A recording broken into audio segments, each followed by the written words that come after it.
Most Americans can name Donald Trump. Many can name Joe Biden. Fewer can name Brett Kavanaugh or Amy Coney Barrett. But almost no one knows the name Leonard Leo, and that's exactly how he prefers it. While the country fights over policies, Leo quietly builds the structures that decide them. He's not an elected official. He doesn't run for office.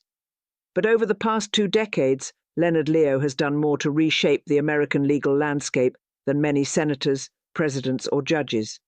And he's done it behind the curtain. As co-chairman and former executive vice president of the Federalist Society, Leo advised on the selection of Supreme Court justices who overturned Roe v. Wade, narrowed voting rights, and limited environmental protections. But he didn't stop at the High Court. He built a pipeline. From district courts to appeals courts, Leo's influence extends like a legal shadow network, placing originalist judges where precedent used to live. And now he has the money to go even further. In 2021, Leo's Marble Freedom Trust received a staggering $1.6 billion donation from Chicago businessman Barry Seed, the largest known political gift in American history. Not to fund a campaign, but to advance conservative activism in his vision. That means supporting legal challenges against government regulation, climate policy, abortion access, and even election processes. The playbook, it aligns with efforts like Project 2025, a Heritage Foundation-led initiative to overhaul the federal government, and Leo's networks have funded groups preparing for similar conservative policy shifts. He's also facilitated lavish undisclosed trips for Supreme Court justices like Samuel Alito and Clarence Thomas, the kind of perks organized through his donor networks that would get a public servant fired, but which have evaded strict ethics enforcement in a judiciary with limited oversight. And yet, the headlines rarely mention his name. That's the danger. While we're busy arguing on social media about candidates and slogans, Leonard Leo is writing the footnotes of history, in fine print most of us never see. This isn't conspiracy, it's coordination, and it's working. So the next time you wonder how a fringe legal theory became binding law, or why public trust in the courts has cratered, remember this name. Not because he shouts it, but because he doesn't have to. Leonard Leo, the most powerful unelected man in America, and we're letting him do it in silence. 1, he's almost completely invisible to the public. Most Americans couldn't pick him out of a lineup, and yet he has arguably reshaped more of the American political landscape than any living figure without ever running for office. 2, he operates through permanence, not popularity. While presidents come and go, Leo's real power comes from engineering a judicial supermajority and embedding his ideology into the law for decades, particularly through lifetime federal judges.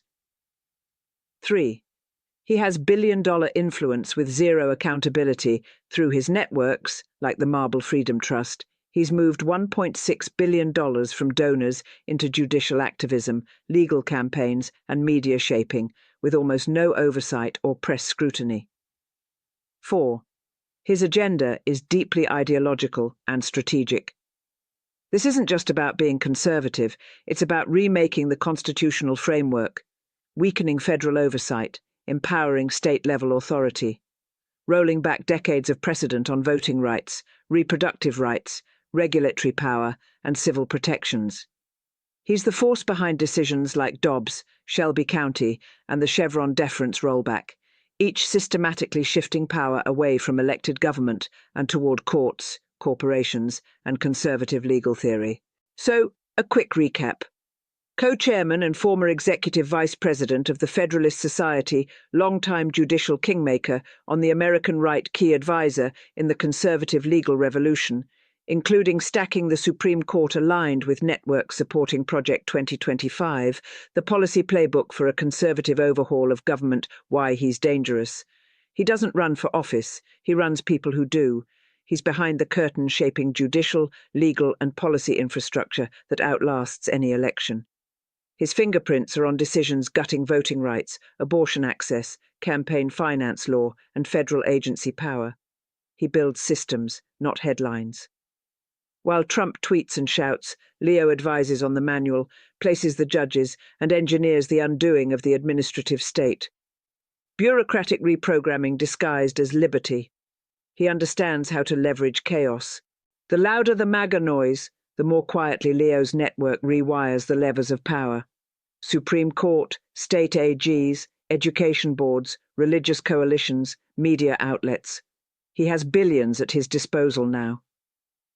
In 2021, he received $1.6 billion from Barr's side, the largest known political donation in US history, and he's using it not to run ads, but to reshape the legal battlefield. Why people overlook him? No bombastic rallies, no orange spray tan, no obvious cult of personality. The media mostly sees him as that judicial guy from the Federalist Society. But under the radar, he's weaponizing legal legitimacy, which is far more enduring than any single politician's charisma. If Trump is the actor, Leonard Leo is the playwright, and the stage manager, and the guy who installed the trapdoor under the audience.